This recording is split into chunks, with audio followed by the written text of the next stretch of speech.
Thumbnail দেখে তোমরা বুঝতেই পেরে গেছো যে আজকে আমি ডেলি ব্লগ বানাবো।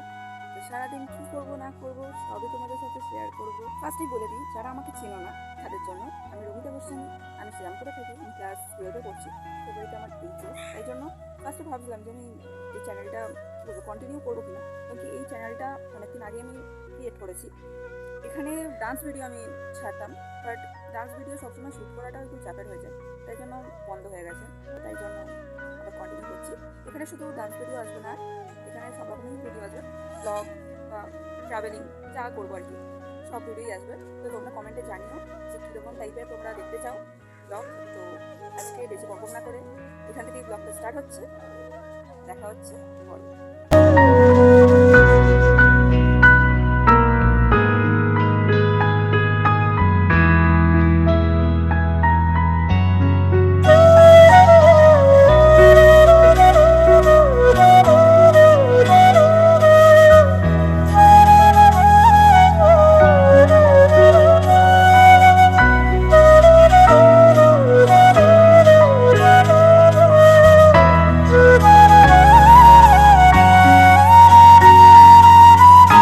সকাল সকাল চলে এসেছিলাম একটু চা করতে, কারণ কি চা না খেলে এনার্জি ঠিক পাওয়া যায় না।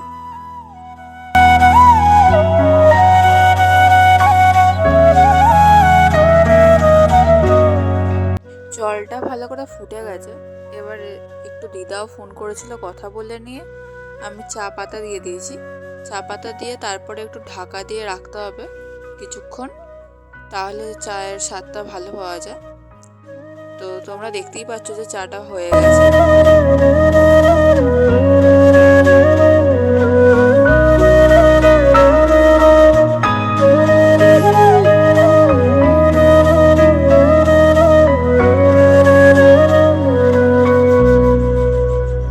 চাটা তাড়াতাড়ি করে খেয়ে তারপরে ব্যাগ গোছাচ্ছিলাম পড়তে যাওয়ার জন্য। সকাল সকাল দেখো ঠাকুমা কি নিয়ে চলে এসছে, প্রসাদ, ঠাকুরের প্রসাদ নিয়ে চলে এসছে। আর এই যে ঠাকুমা আমার রোদে বসবে। কি গো বলো, ভিডিওটা লাইক করে দাও। আর তুমি কেমন আছো? ভালো আছি। তো জিজ্ঞেস করো কেমন আছে সবাই, তোমরা কেমন আছো সবাই? কমেন্টে জানাও গাইস। ঠিক আছে, এই যে এখন রোদ উঠে গেছে আর ঠাকুমা এখন রোদ পোয়াবে। তারপর ঠাকুমা প্রসাদটা অল্প নিয়ে আমাদের দিয়ে দিয়েছিল, সেটা খেয়ে নিয়ে আমি একটু রোল বানিয়ে নিয়েছিলাম, কারণ কি টিফিন করে পড়তে যাবো। আর ততক্ষণে আমার টাইমও হয়ে গেছিলো পড়তে যাবার, কারণ কি 9টা থেকে পড়া ছিল, তখন প্রায় 9:45 বেশি বেজে গেছিলো। তো তাড়াতাড়ি করে ওই জন্য আমি খেয়ে নিয়ে ব্যাগটা গোছানো তো আগে থেকেই ছিল, সেইটা নিয়ে একটু জলের বোতল ভরে চলে গেছিলাম পড়তে। যেহেতু আমি ফোন নিয়ে যাইনি, তাই জন্য ওখানে আর ভিডিও করা হয়নি। আর আমি পড়ে এসে দেখি 1:16 বাজে।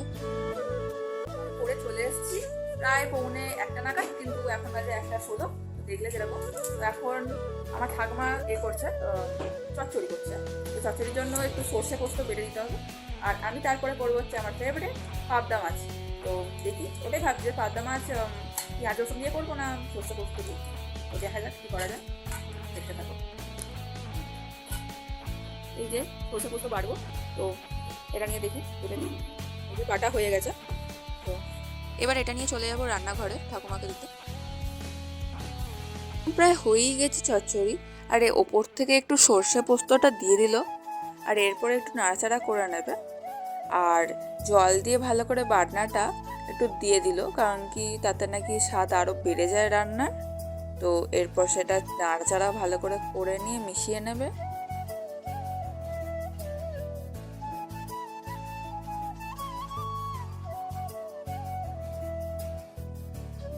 তো এই চচ্চড়িটা কি কি দিয়ে করছো তুমি? আমি তেল দিলাম, তারপরে পাঁচফোড়ন দিলাম, লঙ্কা দিলাম, দেওয়ার পরে সমস্ত কপি ডাটা মূলো বেগুন শিম সব বড়িটাকে আগে বেটে নিলাম, নিয়ে সমস্ত দিয়ে দিলাম, দিয়ে নুন হলুদ দিয়ে সেদ্ধ করলাম। সেদ্ধ করে কুকারে মানে একটু জলটা দিয়ে বেরিয়ে কুকারে সিটি দিয়ে দিলাম, যেটা এবার ঢেলে দিলাম। ঢেলে দিয়ে এবার মিষ্টি সর্ষে পোস্ত বান্না দিয়ে রাইছি, এবার সর্ষে করেছি। বাহ, দেখো কি দারুণ খেতে হয়েছে। দেখো এখনো খাইনি, কিন্তু দেখে বোঝা যাচ্ছে যে হেভি খেতে হবে। আর একটু চুনো মাছও রেখেছিল আমার জন্য। আর এখানে বুঝতে পারছি না কী করে হাতটা কেটে গেছিলো। তারপরে পাবদা করতে আমি চলে গেছিলাম রান্নাঘরে, আর জলটা শুকানোর জন্য বসিয়ে দিয়েছিলাম কড়াইয়ে। একটু তেল দিয়ে সেটাতে এবার একটুখানি নুন দিয়ে নাড়িয়ে নিলে নাকি আর ফাটে না। তেল যখনই গরম থাকবে তারপরে একটু দিয়ে দেবো মাছগুলো। এখানে মাছগুলো ভাজা হয়ে গেছে, আর এখানে পেঁয়াজ দিয়ে দিচ্ছি। পেঁয়াজগুলো একটু ভালো করে ভেজে নিয়ে তারপরে মশলাটা দিয়ে দেবো। সেই জন্য মশলা করে নিয়েছিলাম পেঁয়াজ, রসুন, আদা বাটা, লঙ্কা বাটা। এই যে এটাতে এবার দেবো। এটা একটু লাল লাল হয়ে এসছে, এবার এটাতে দিয়ে দেবো।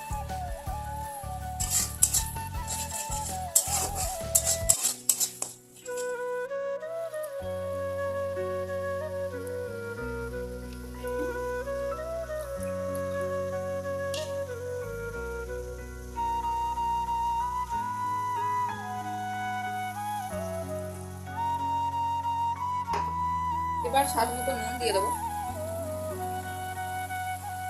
হলুদ দিয়ে দেবো অল্প, আর লাল মির্চ দিয়ে দেবো।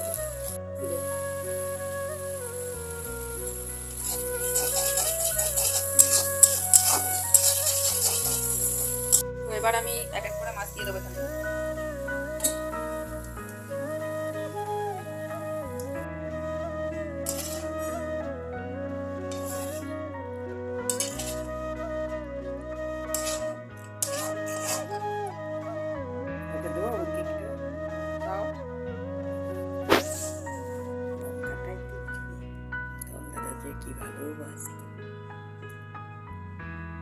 ভালো ভালো করে হয়েছে।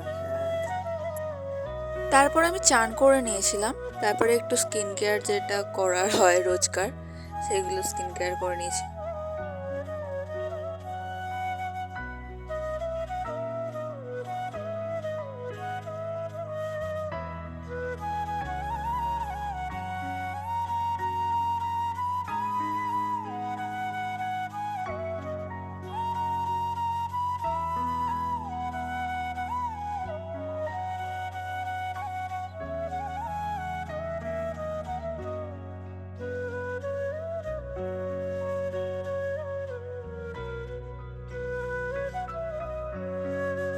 তারপরে আমি চুল শুকানোর জন্য ছাদে চলে গেছিলাম, কারণ কি তখনও রোদটা ছিল।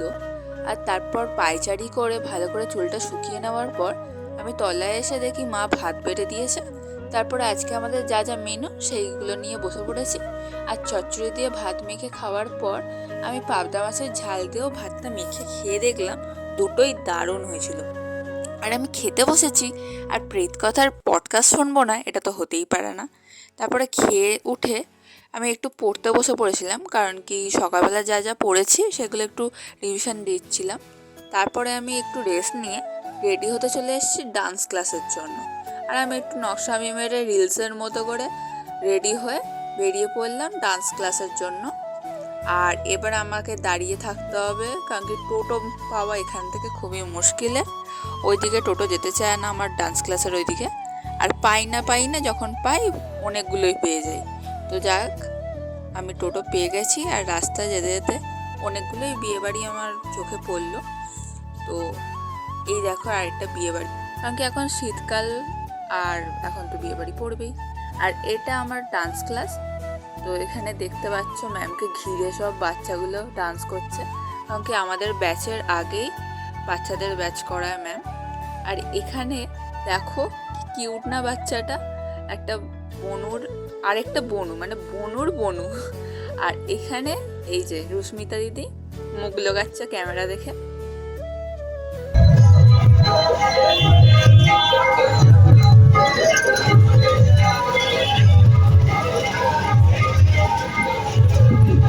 ক্লাসে আমাদের বড়দের ব্যাচের কোনো ভিডিও করা হয়নি, কারণ কি তখন ডান্স করছিলাম, তো ভিডিও করার কথা ভুলেই গেছিলাম। তো দেখতে দেখতে আমি বাড়ির সামনেই চলে এসেছি। রাত হয়ে গেছিলো বলে পুরো রাস্তা ফাঁকা হয়ে গেছে। আর এই যে দেখো আমাকে দেখে সব কটা চলে এসছে এগিয়ে সব।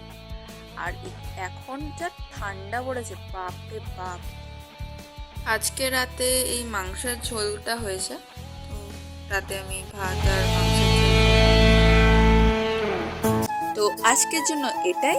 তো দেখা হবে আবার নেক্সট কোনো ভিডিওয়। টাটা। তো ততক্ষণের জন্য তোমরা লাইক, কমেন্ট আর সাবস্ক্রাইব করতে কিন্তু ভুলো না চ্যানেলটা। আর কেমন লাগলো আজকের ব্লগ সেটাও কমেন্টে জানিও।